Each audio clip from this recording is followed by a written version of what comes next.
This is the search for a missing boy.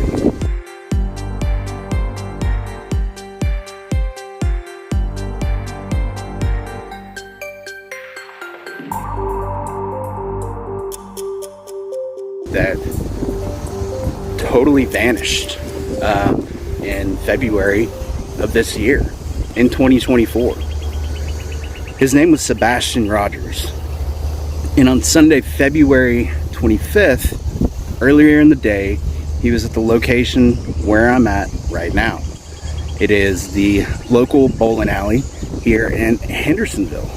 Now, this area is a pretty massive location.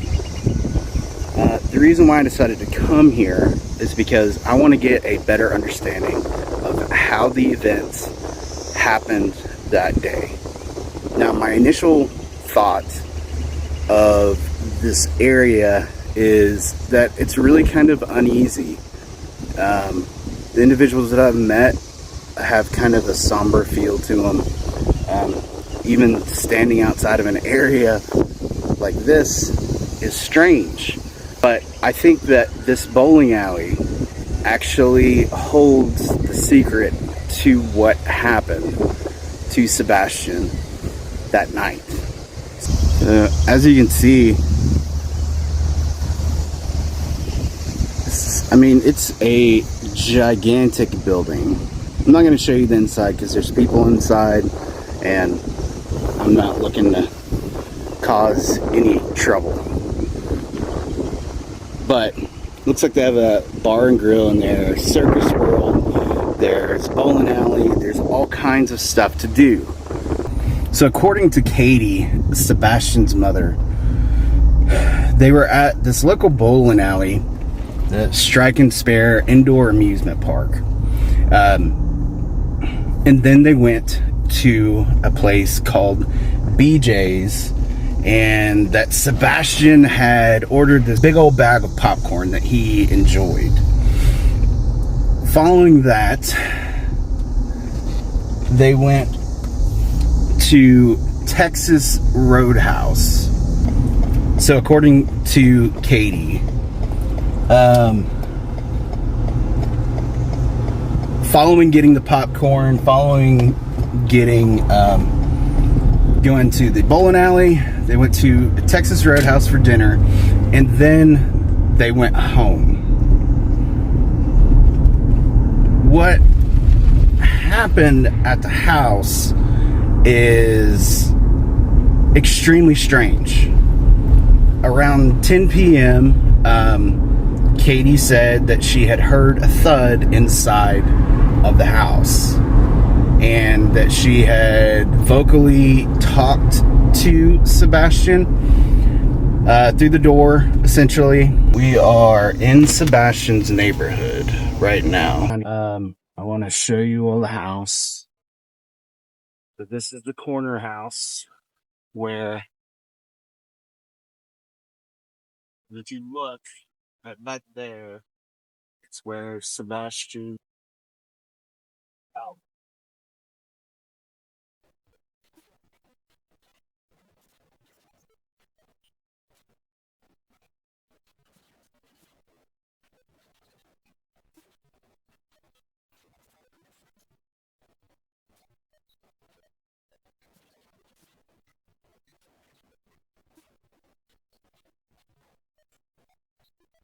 No trespassing. Yeah. Nice and fine. Now, I don't know at the time of his disappearance if the fence was there.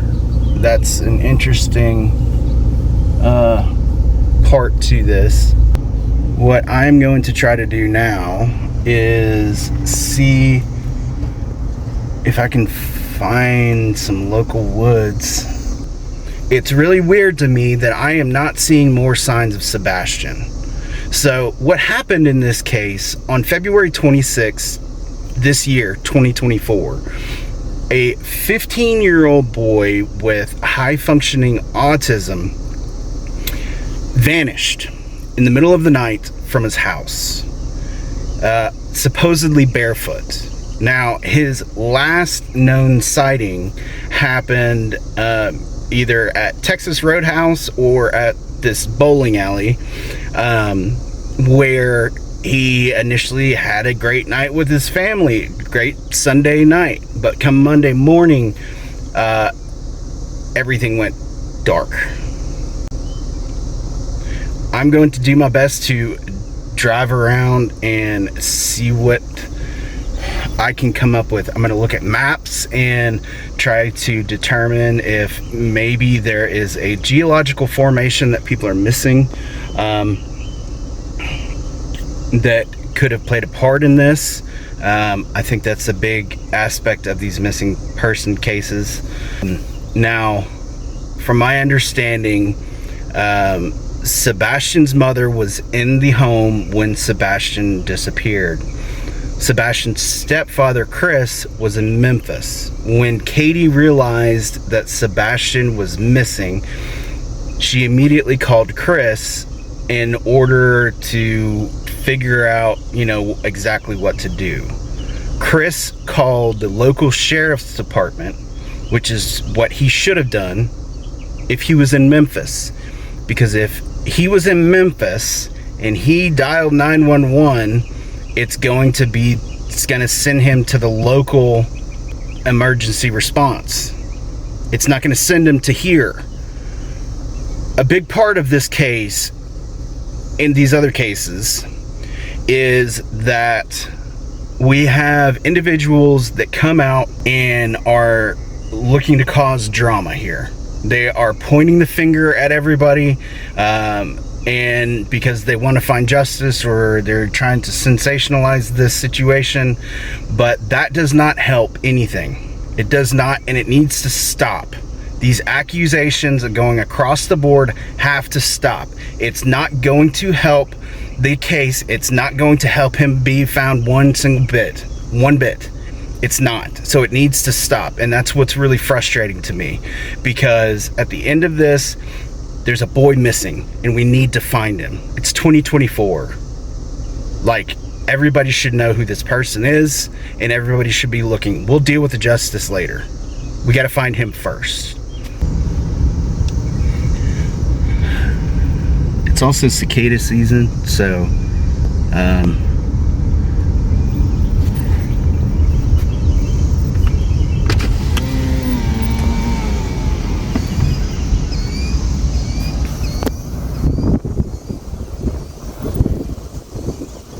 yeah, that fence looks pretty new.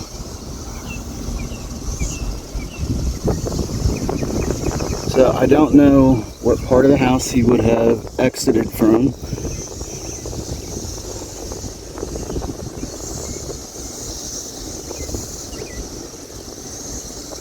I'm gonna see if I'm gonna go over to this construction site as well, because there's a lot of suggestion that something happened, and I can see the construction site. Alright, so here is going to be the neighboring area. That's the barn. And this is going to be the back side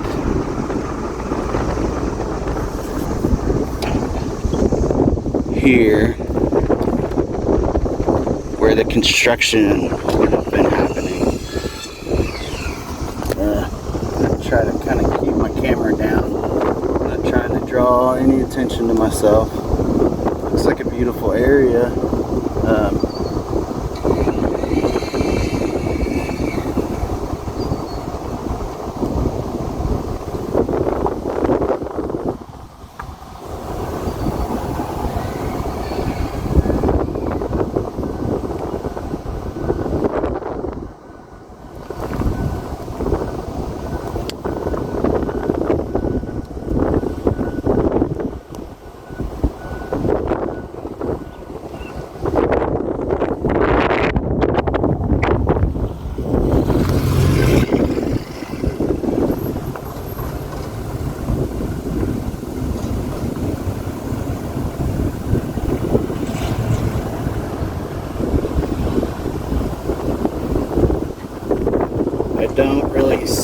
see any reason why these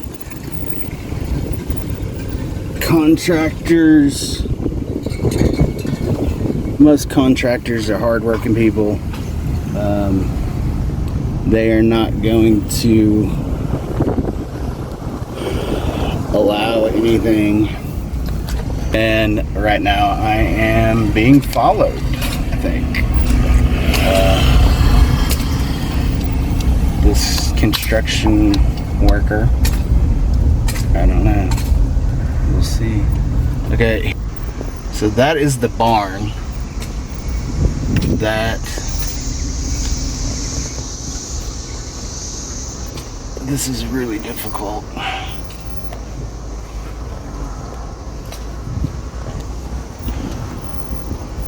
So that is the barn over there that they had searched. I would imagine that area has been gone through pretty freaking well. Especially now. This happened in February. So all of this brush that you see isn't gonna be there.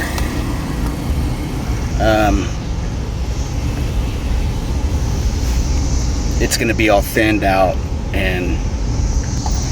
but this is the construction area here that everybody talks about.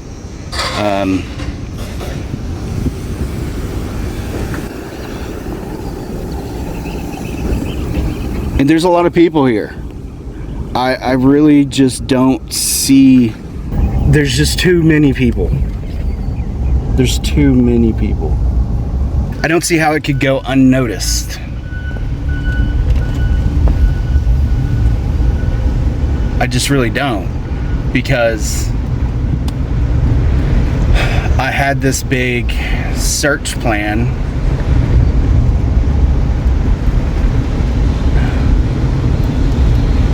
But now I don't know. Hold on. This is the area that is directly parallel to Sebastian's house.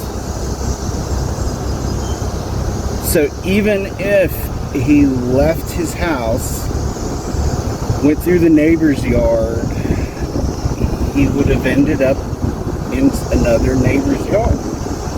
Alright, y'all, so I am down kind of at the reservoir out by Sebastian's house. I'm not too far from where he disappeared at, and there is this stream that runs right up the road. You know, I don't know whether or not this has anything to do with maybe some of his disappearance, but I saw this area, and if he were to do what I did as a kid, I would be playing down in this culvert. Just saying. You know, I don't know if he is. But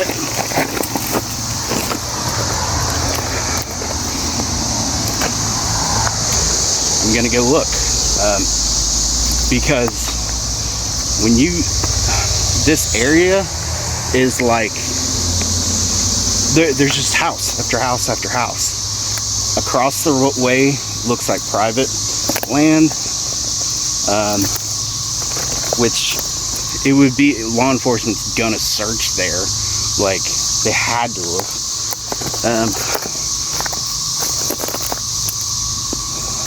So yeah.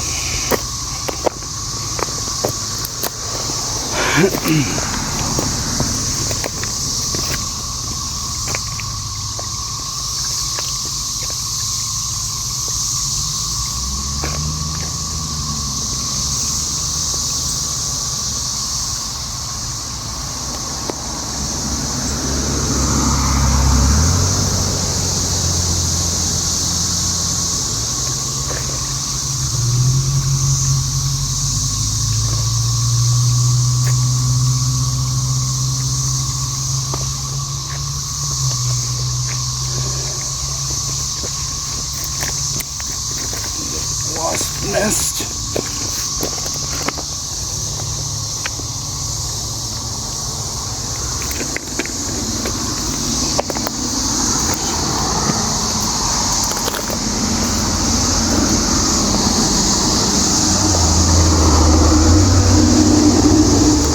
Yeah, I think this kind of dumps out onto somebody else's property. So I've got to be careful there.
I don't think he's getting down in here barefoot.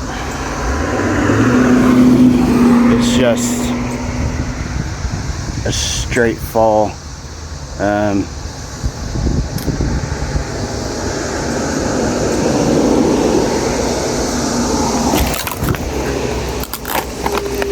trying not to rip on me as I fall. That fucking hurt.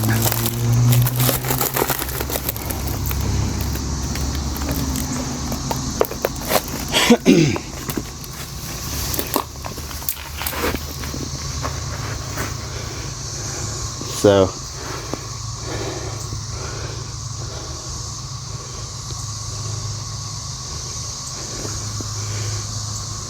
right now I'm basically just looking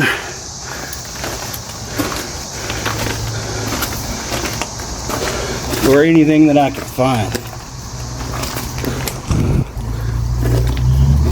Oh, spider just crawled down my back.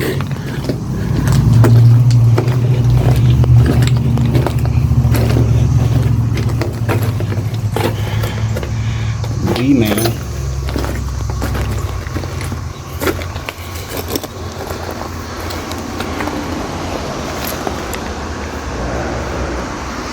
I know on roadways I do have a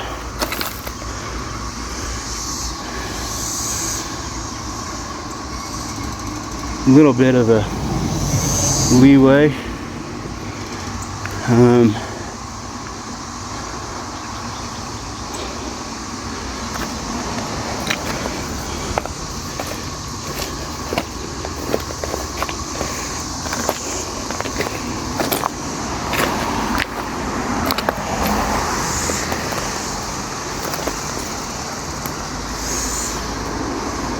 Not smelling anything, not seeing anything.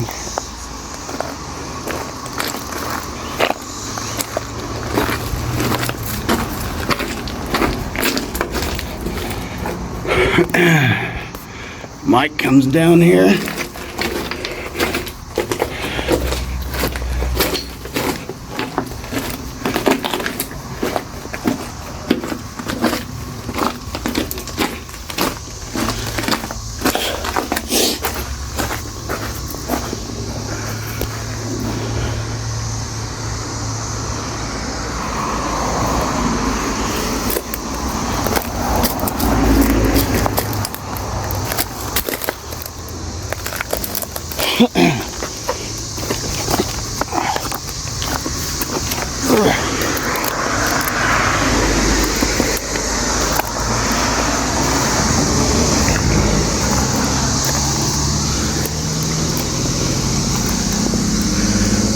Knocked the shit out of my wrist.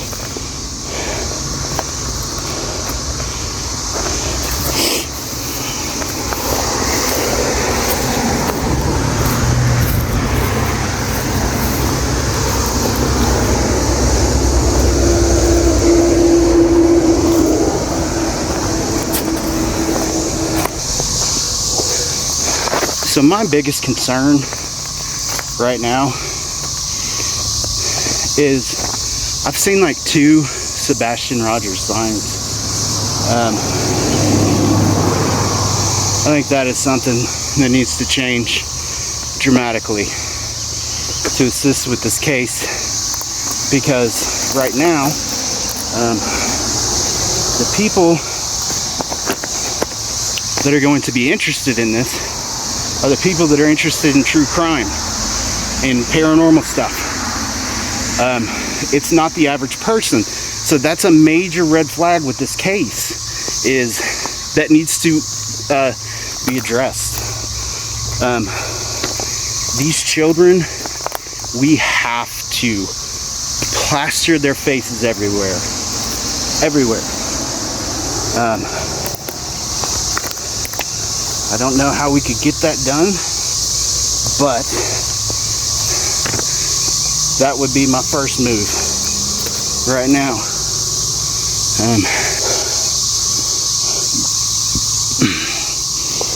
All right.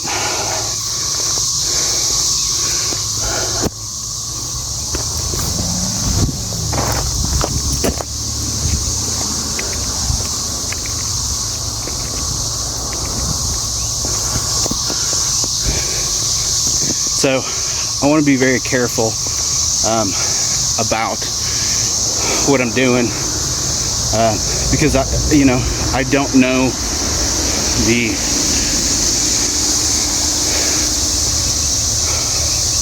know what happened here. Nobody does. So I don't know what I'm walking into.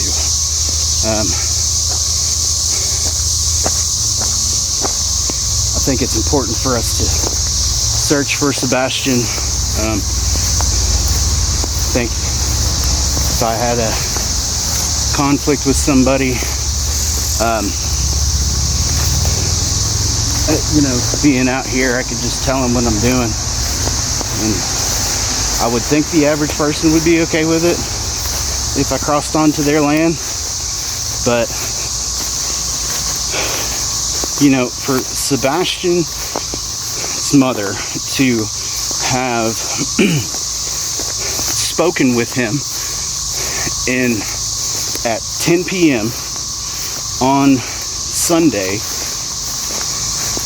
I mean, that's what we are going off of what she said, which I believe her. There's an aspect to this case that a lot of people kind of are overlooking, and when I watch all of the videos and the interviews of her mother, of his mother, she is constantly talking about her friends, his friends,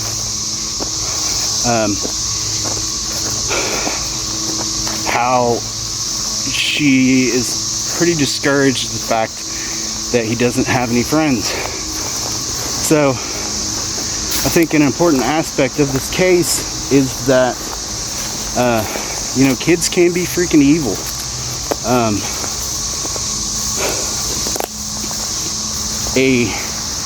Something that could have happened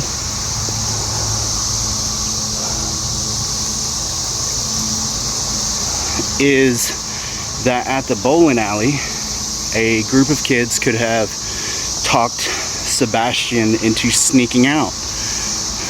At that point, Sebastian could have left the house, whether or not the kids actually met up with Sebastian or whatever. Something could have happened to him from that point. So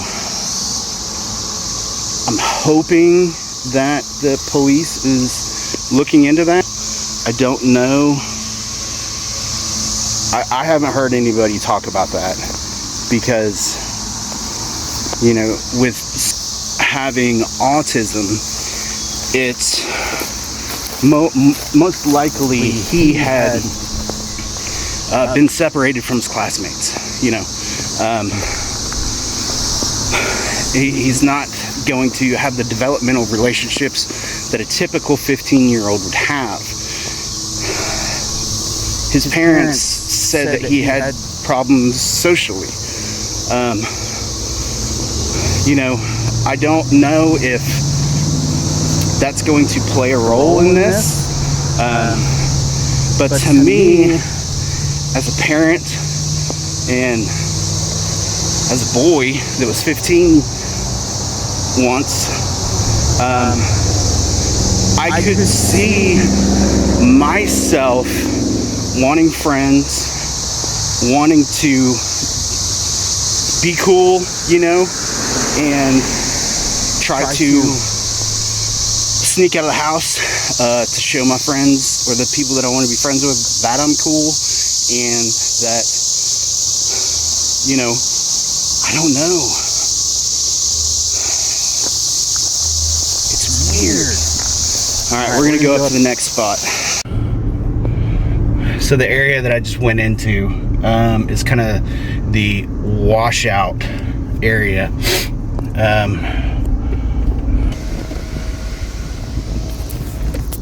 So this is another body of water that's near the house. That looks like it's just a horse pond, you know.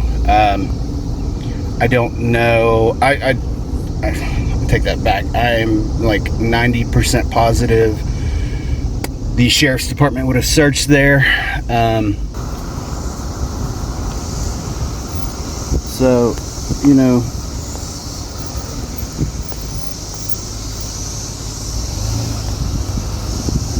there are a lot of barns around here that are still standing.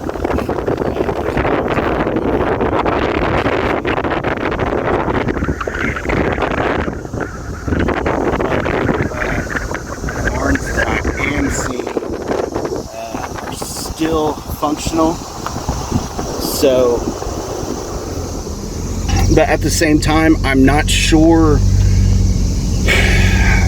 if he would have stayed in a barn this long. Now, I'm going to go back and I'm going to put the temperatures right here that were happening in the area when Sebastian disappeared. There's a lot of talk regarding a set of lights that occurred that were around his house, and it happened, you know, at around 3 o'clock in the morning. Supposedly it was debunked as a garbage man, but I don't know how that worked. Okay, this is a dead end.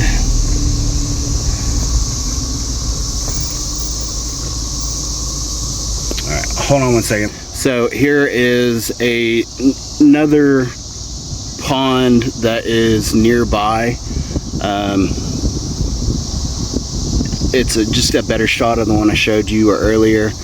There's a lot of misinformation regarding the dogs and the scents. I was hoping this was going to be an access road, but this looks like private. Pretty cool butcher. Classic East Tennessee butcher. So there's been a lot of misinformation regarding the scents from the dogs. They had cadaver dogs and scent dogs come out. It looks like that they had told Chris and Katie that the scent dog had picked up a trail that went from basically Sebastian's bedroom window all the way to the retention pond in the construction site, or near the construction site. right now there's a lot of people there. I don't, it's not really beneficial for me to go there right now. I'm just trying to rationally look in areas where I think he would be able, and into areas where people would assume have already been looked. Now, I wish I could get into the forest across the way. That would be fantastic, but that's just not, it's not possible because it's private land. I don't know who the owners are, and I'm sure the sheriff's department isn't keen on allowing people to just come walk around, so, I'm really looking in ditches right now. As silly as that sounds.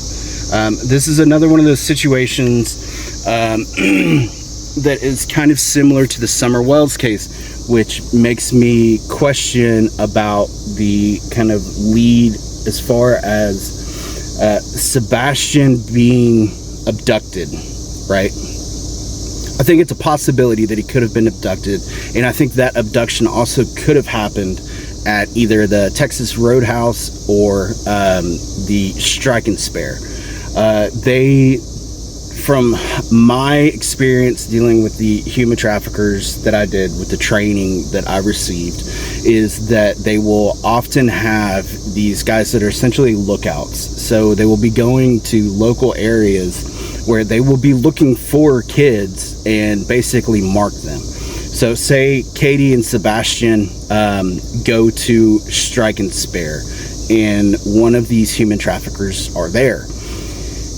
They would then follow them. So they would have followed them from Strike and Spare to Texas Roadhouse. Now, whether or not the police have looked into this aspect of it as well, I'm not sure. I'm just trying to stop the finger pointing, because I don't think that that's beneficial to anybody. I don't think it's beneficial to Sebastian, and I don't think it's beneficial to the family.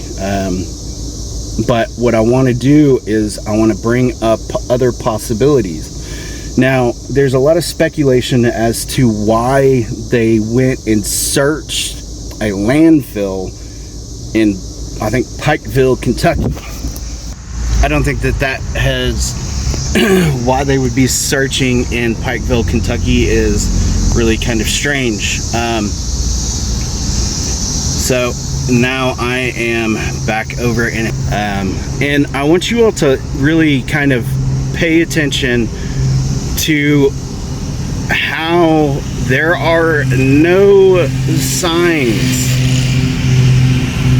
This is strange. I know it's been 3 months, but, and I know it's like high school graduation, but what are we doing, Tennessee? Like, what, like, this is, honestly, it's kind of embarrassing. I'm not trying to shit on my state, but what are we?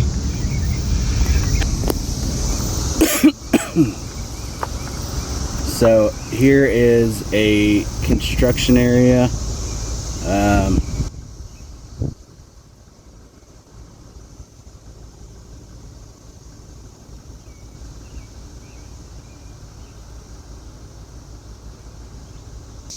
Alright, so yeah, I'm not trying to shit on my own state, but like, y'all, this is not good. We have to get more information about Sebastian out there, because when I look at the interviews with Sebastian's immediate family and his bio dad, with her mom, I try to do my best to put myself in that position. If everybody, and I know Chris is getting a lot of hate, and I'm not saying that he shouldn't, but when we point the finger at him, a lot of people point the finger at that Chris and Katie because I think it was about a week after Sebastian went missing, they went back to Memphis. Now, if I were Chris, and I had come back and I'd searched for my stepson for, you know, a week, you know, banks do not say, oh, it's okay, don't have to pay us. Utility companies aren't like, you just don't have to pay us anymore. Like, they still have bills. So I can't really fault Chris, you know, for going back to take care of his family. And at the same aspect of it, you know, as a man, if that would have happened to my stepchild, I'm not sure that I would want to leave my wife alone in that house. I don't know if I would, you know, because, I mean, think about that. Your son just vanished. You have to go back to work because life continues on. What can you do staying in that house? Wait for Sebastian to walk back through the door? Okay, but you're putting your family at risk. You know, the whole situation doesn't make a lot of sense anyway. And I know there's so much speculation about Chris driving back from Memphis in the middle of the night to arrange something. And the biggest factor for me kind of eliminating Chris as a suspect was what he said in passing in an interview when he talked about making a phone call to 911 the morning that Sebastian disappeared.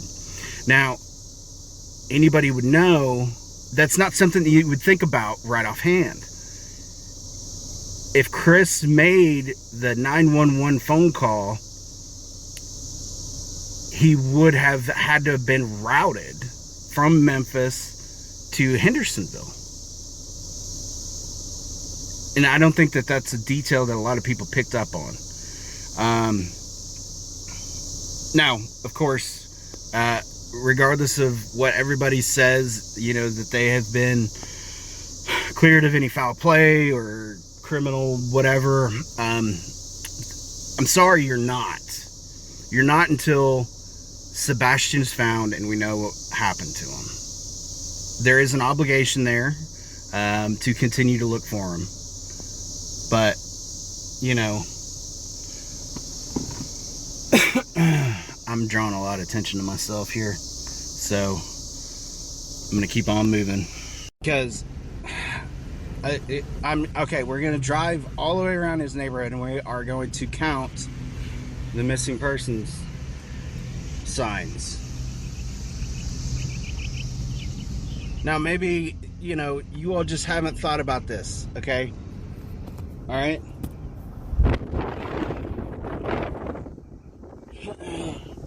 Maybe you haven't. Maybe you haven't. But when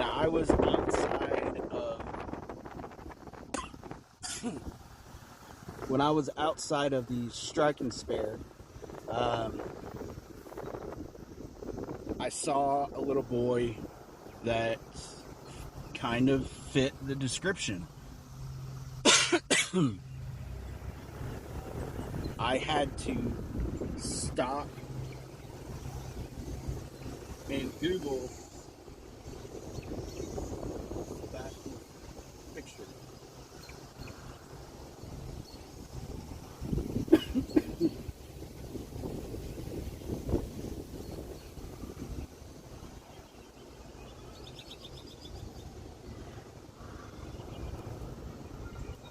There's kids playing outside. Now, at the back of the neighborhood, there is what looks to be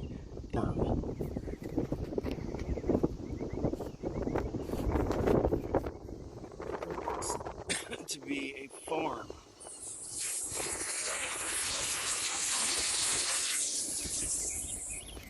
Now, whether or not they had to have searched all of that land, right? They had to have. I'd like to find out who the owner is, and I would like to go out and search and continue to search until we find him. Now, the most credible piece of evidence that has come up recently was of a photograph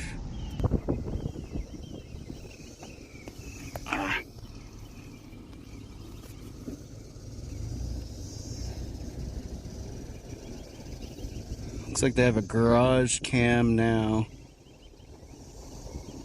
Looks like they have a Ring doorbell.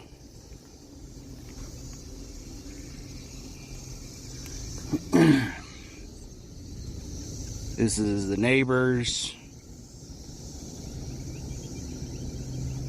And I'm not trying to just like film everybody's house, but like we gotta find this kid. So he would have had to have come down this way. He would have followed this. He would have followed that culvert all the way down. And I think they all kind of dump into that same area that I looked in.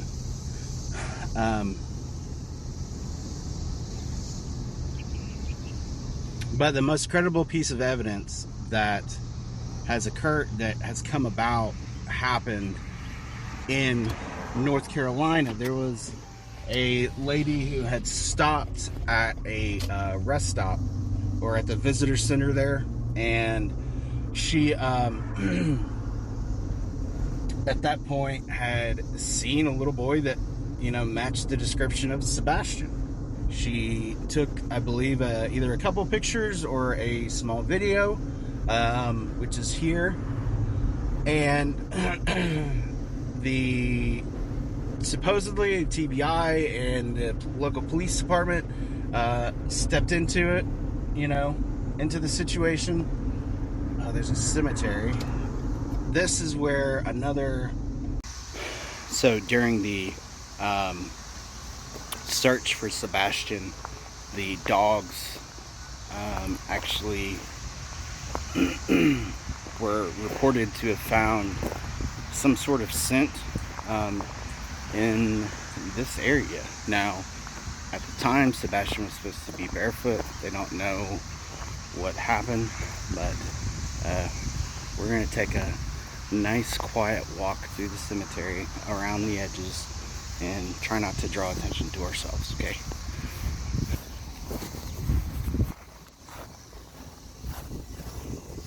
So I'm hoping you can hear me through my GoPro.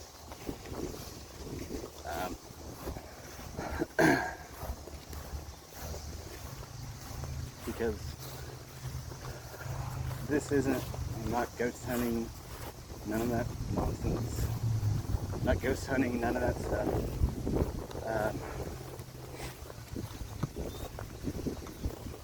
But the fact of the matter is that at some point, Sebastian may have come through this area.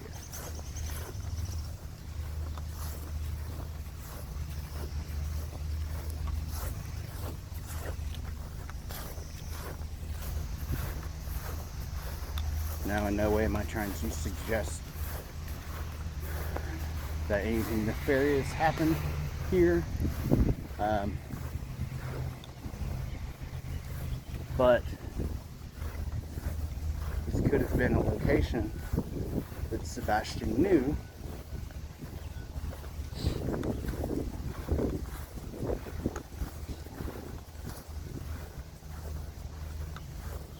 It's a beautiful cemetery.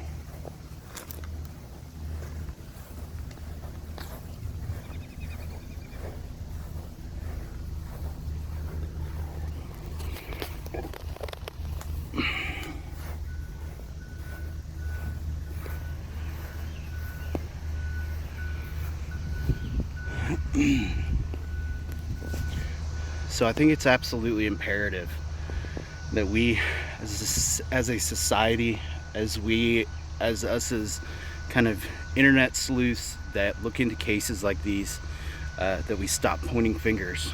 I think it does a massive detriment to the cases, the police's ability to investigate. I think it slows information that goes to the public, so it becomes harder for the public to know the details about the cases. And we have to work together. These are children that are disappearing, you know, like the Summer Wells case, the Gallardo case, the Sebastian Rogers case. You know, these kids vanished into thin air. Now, if this is a human trafficking issue, y'all, we have to stop this, because this is wrong in every way. Me personally, I don't know if it was a human trafficking issue. It doesn't make a lot of sense to me, because Sebastian was autistic. Yes, people prey on those that are autistic. However, I just don't think that his form of autism would have allowed for them to want to deal with it, because they had said that he is known for getting frustrated and causing self-harm, which is like biting himself and scratching himself. Situations like that, you know, you put yourself at a higher, situations like that, they would put themselves at a higher risk of having to provide medical care. And what are they going to do? Take them to the hospital? Like, so that aspect of it just doesn't make sense to me. But in Tennessee, we have a problem. People just disappear, and we don't know why. When I looked at the lights, I don't know. I've seen lights like that. Whether or not that is something paranormal happening, it's interesting, but that doesn't necessarily explain what happened to him. You know, all the aspects of this case is crazy. So with all that being said, I'm going to wrap this video up. This is going to be just a part one. I'm not done. I'm going to be going to North Carolina, to where he was last seen. Now, I'm in Hendersonville, Tennessee, which is just outside of Nashville. If anybody has any information regarding the Sebastian Rogers disappearance, and you don't want to come forward but you want to remain anonymous, you can contact me. All of my contact information I'll make sure to put in this video.